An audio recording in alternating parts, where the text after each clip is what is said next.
Okay po mga kapatid, ang ating tagapagsalita. Ito ay kilalang kilala na ninyo. Mahusay, magaling, porsigido sa lahat ng aspect ng paglilingkod sa ating Panginoon. Siya po ay nagtapos sa Harris Memorial College ng ating tagapagsalita. Walang iba, ang ating ate, Sheila Ganda Reyes.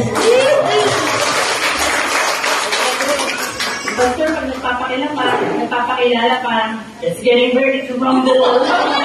Parang magpapakilala ng contestant sa wrestling. Morning po sa ating lahat. Magandang umaga po.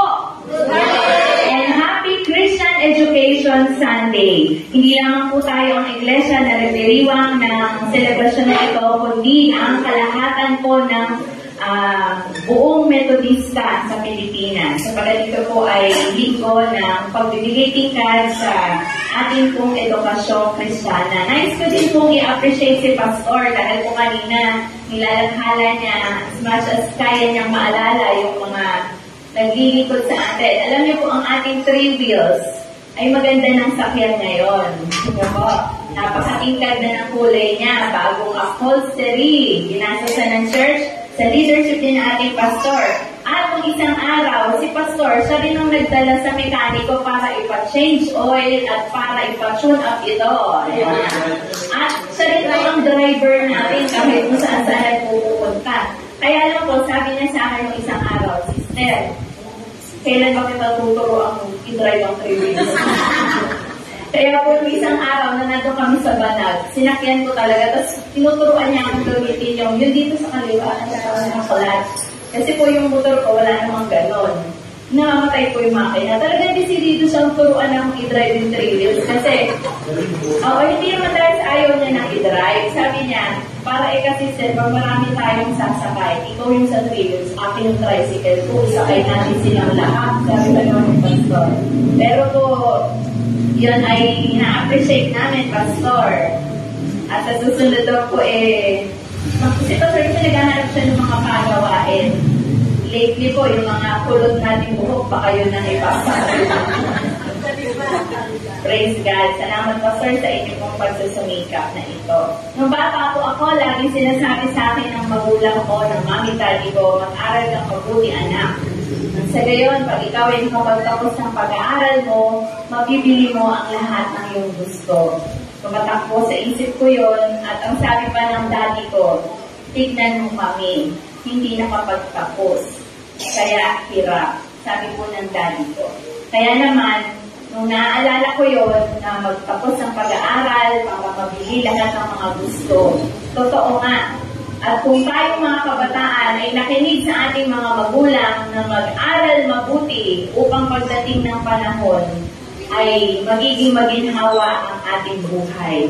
Tayo pong lahat ay umuko manalangin. Samahan niyo po kami, Panginoon, sa pagtanggap po namin ng inihanda mo po na mensahe na pagkain para sa aming kaluluwa. Tulungan niyo nga po kami, Lord, na ito po ay maunawaan namin, hindi sa kung paano po namin ito nadinig, kung hindi sa paraan na nais mo po na maunawaan namin ito. Tago niyo po ako sa ilalim ng iyong malabay na pakpak.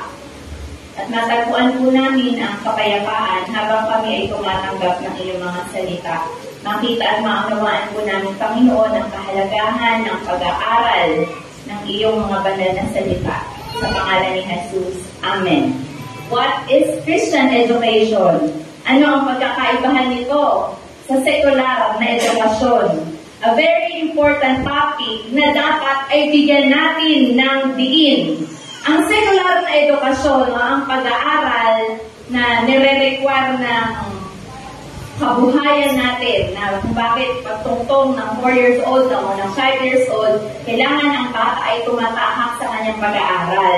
Ang sekular po na edukasyon ay nagbibigay ng diin patungkol sa humanism o sa pagpapakatao, values, academic. Ngayon po ay ang mga kabataan, halos hindi na natin sila mahagilap. Lagi na silang nasa laptop nila dahil sa dami ngayon ng kanilang mga subject. Dati po ang subject reading, math, science, ganyan lang napaka-basic lang. Ngayon po, napakarami ng na-inventong subject. At that is the secular education. Baka nga pagdating pa ng panahon, dati po walang topic na computer. Yung mga nanay-nanay natin, nag-aral kayo ng computer, no? Walang subject na gano'n, di ba? Ngayon, ang mga youth natin, kasama na yun sa pinag-aaralan nila, mga technology. At dahil nga po, ang secular education ay mahalaga, nire-required ng lipunan, dahil ito ang pangunahing kakailanganin nilang tungtungan para magkaroon sila ng magandang buhay pagdating ng panahon. Hanap buhay. At napakalaki po ng kaibahan ng secular education pagdating sa Christian education. Because CE is more than a secular education. Although, parehas po silang mahalaga, pero meron silang malaking pagkakaiba. Ang Christian education, it deals with your personal relationship with God. Nag-aaral ka ng salita ng Lord. Dahil para lumalim ang pagkaunawa mo tungkol sa Diyos. Nagdadagdag ka ng iyong karunungan pang-espiritual. Christian education is a lifelong curriculum. Ito ay hindi kagaya ng secular na edukasyon na kapag natapos mo na ang iyong degree, graduate ka na. Tapos na. Nakuha mo na yung iyong toga at nailipat mo na siya sa kaliwa at pwede ka nang magtrabaho. But the Christian education is a lifelong curriculum. Ito ay a lifelong process that do not requires graduation. So, ibig sabihin po, hanggang mamatay ka, ikaw ay estudyante na nasa ilalim ng Christian education. Hello? Ang tanong, naka-enroll po ba ang lahat under Christian education? Lahat po nang naririto. Ang question ko po, naka-enroll po ba kayong lahat? Baka hindi po tayo nagkakaintindihan. Lahat po ng naging Christian na, tumanggap na sa Panginoon, required na sa Kanya ang magsaliksik, magpalalim, at dagdagan ang Kanyang kaalaman sa Kristo na Kanyang nakilala. So tayo po ay nagpapatuloy sa ating pag-aaral. Isa sa secular edukasyon, kung hindi natin pwedeng paghiwalayin ang secular education sa Christian education.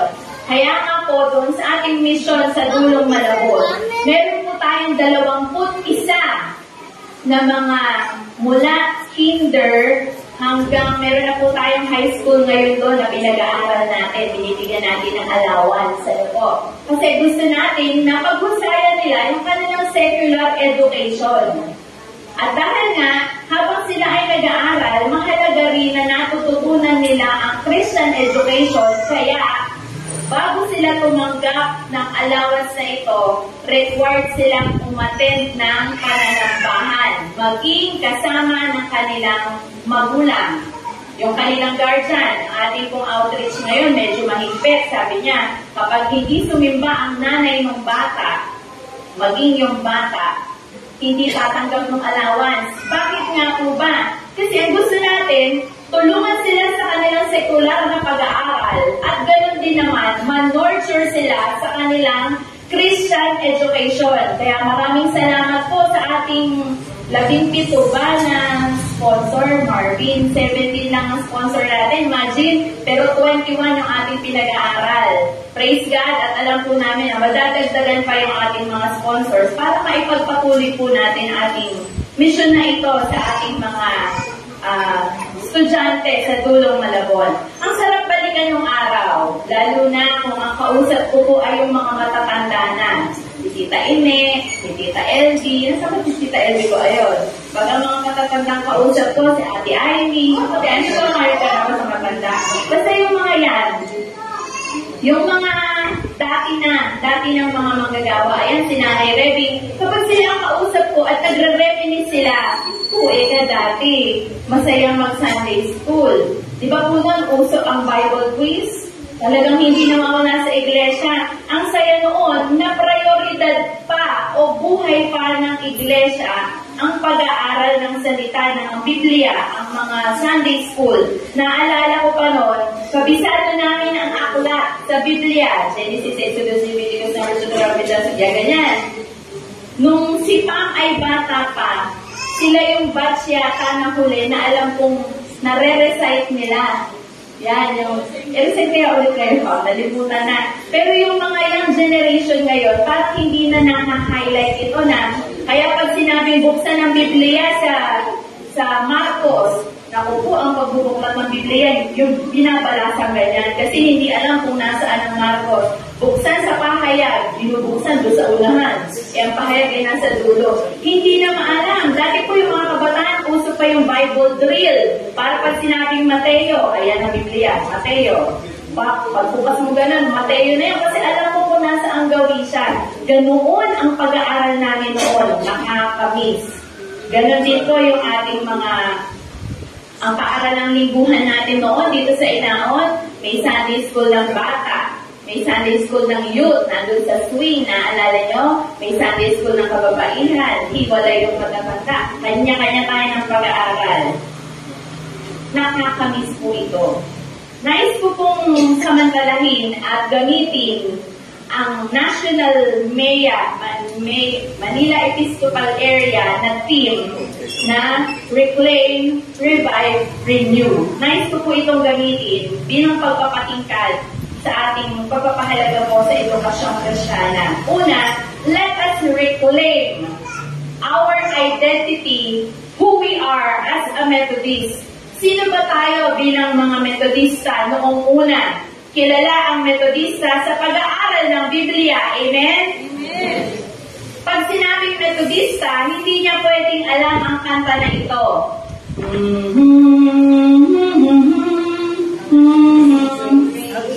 Pag sinabing Methodista, alam niya ito.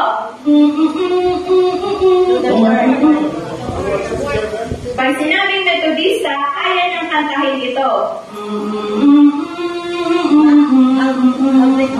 Si Ate Ruth lang ang Methodista. Siya lang ang naka-3 Pero kamusta na ngayon? Ano ang inaawit ng ating henerasyon? Hindi ba pag-ino na ang pinag-uusapan ang mga kabataan ay may hawak ng cellphone at hindi na interesado? Pag sinabing Methodista, may alam sa memory verse.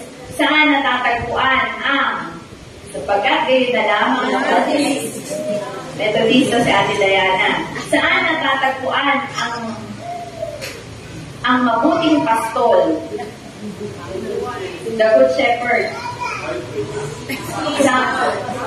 Psalms 23. Ang mabuting pastol. Saan natatagpuan ang mga mapapalad?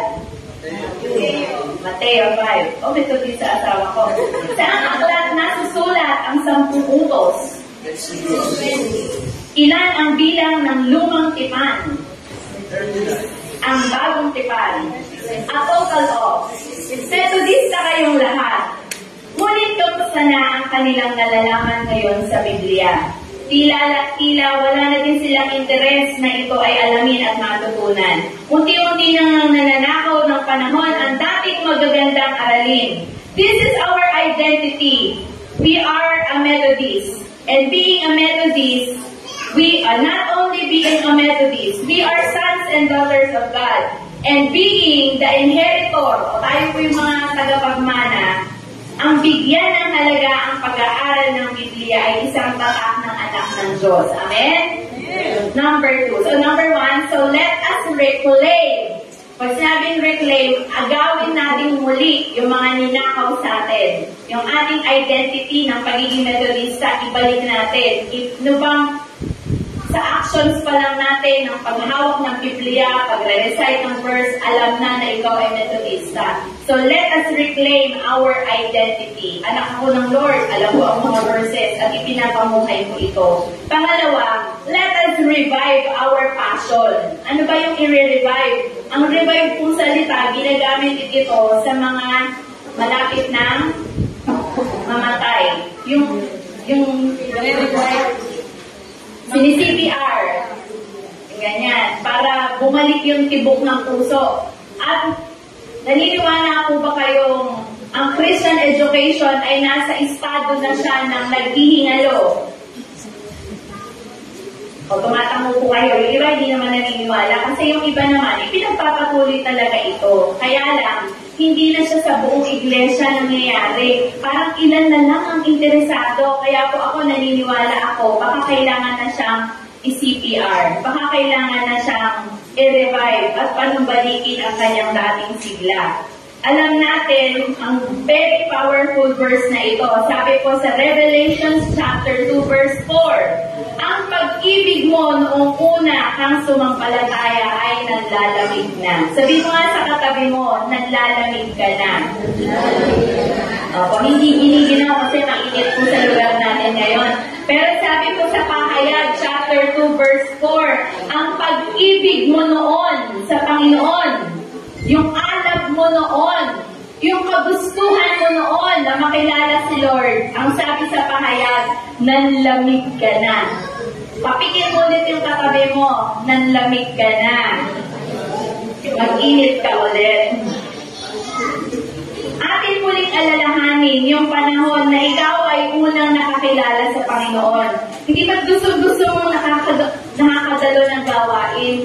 Minsan nga ay ikaw pa ang nagtatanong, wala pa tayong fellowship ngayon. Ikaw pa nga ang nagtatanong sa kapatiran, wala pa tayong prayer gathering. Dahil nga gusto mo talagang makadalo. Dahil nasasapit kang makipag-fellowship at magbasa ng Biblia. Ikaw nga yung laging naghahanap na kung saan ay magiging kabahagi ka ng gawain. Ngunit, kamusta ka na ngayon? Pagkalipas ng maraming panahon, nawala na ang liyab, nawala na ang apoy ng iyong pagnanasa na mapalalim pa sa Panginoon. Ano man ang dahilan ng pagkatamlay mo? Minsan, isinisisi pa natin sa iba. Ako nga, yung kayo nag-a-attend dun eh. Kasi yung a-attend ka ika. Ang ganito naman, ganyan. Nagmumuro ka. Ginagawa natin ng mga dahilan, yung ating hindi pagdalo. Na kung minsan, yun lang ba talaga ang dahilan na ikaw ay hindi dumadalo. Ngunit mga kapatid, pagpapaalala mula sa inyong mga manggagawa, hindi natin pwedeng isisi sa iba ang ating nagiging pagkukulang. Kasi nungalingan din ang sinasabi ni Satanas na kahit naman hindi ka umattend dyan, pwede ka naman mag-grow sa sarili mo, di ba? Maupo ka dyan sa loob ng bahay mo, kumuha ka ng cellphone, makinig ka kay Ed Lapis, lalago ka dyan, pwede na yan. Kasi nungalingan po yun. Dahil kagaya po nung binasa ng ating liturgist kanina, walang sinuman ang nabubuhay para sa sarili lamang. Iniugnay tayo ng Panginoon sa isang iglesia sapagkat inilagay ka niya sa isang spiritual family na kung saan ang pamilyang ito ang kasama mo. Kasabay mong lalago, mag-aaral at kasamang magmumol sa'yo. Hindi ka lalago, yes, pwede ka nga lumago, pero limitado ang iyong paglago. Hanggang doon ka lang kapag ikaw lang ay mag-isa sa iyong tahanan at nag-iisa kang nagsasaliksik. Kailangan natin ang fellowship with one another. Dumalo sa Bible study, yung paaralan, yung binahagi ng kabatiran na hindi mo naririnig kapag ikaw lang mag-isa, malaking contribution yon. Yung kanyang karanasan na i-share niya, kapag narinig mo yon, marami ang iyong matututunan. So let us revive our passion. Let us revive our energy. Dati ang liksi-liksi mo, pero parang bigla ka nang naging pagong pagdating sa gawain ng Panginoon. Let us revive our energy and passion. Pangatlo, let us renew. Ano po ang ating i-renew? Dati po, ang mga tricycle o yung mga sasakyan natin, ang kanilang lisensya, hindi pala dati, kailangan na ang lisensya ay laging na-renew kasi meron lang itong duration. At kapag lapse na, kailangan mo siya ulit i-renew. Dahil kapag hindi ka nag-renew, hindi mo pwedeng gamitin ang iyong sasakyan. Pwede mo gamitin, kaya lang, huli ka, di ba? So ito pong mga lisensya, mahalaga na tayo ay nakakapag mag-renew. Ganon din sa ating pananampalataya. Ano ang ating i-renew? Let us renew our commitment. Dahil yung punto na ikaw ay naging Kristiyano na noon, alam mo ba yun yung point na ang dami mong ipinangako kay Lord? Ako naniniwala ako din nung natanggap mo si Lord, nung nakilala mo siya, yes Lord, maraming salamat po. Mula po ngayon, maglilingkod na po ako sa inyo. Pangako number 1. Lagi na po a-attend, Lord. Yes, I love you, Lord. A-attend na po ako sa mga gawain. Pangako number 2. Kasi nga, ang lalim pa ng commitment mo sa kanya noon. Parang, dahil nga nakilala mo si Lord, kaya parang ang dami mo ngayong na-commit. Ang dami mong naipangako sa kanya. Kaya na paglipas ng panahon, tiyak ikaw ay pahihinain. Let us renew our commitment. Hindi masama na ikaw ay tumindig ulit sa harap ng Panginoon at muling mangako. Mga pangako na hindi na mapapako. Mga pangako na binigkas mo noon, hindi mo naman nabigyan ng katuparan. Mga pangako na naisip mo lang. Gusto ko naman talagang umatid ng Bible study Gusto lang naman talaga, pero hindi na ilasasagawa. Mga pangako na may kapalit ka pang sinabi. Lord, kapag po nakapasa ako sa exam, please Lord, ibigay mo lang sa akin ito. Lagi na akong aatin sa gawain ng kabataan. Lord, ito lang.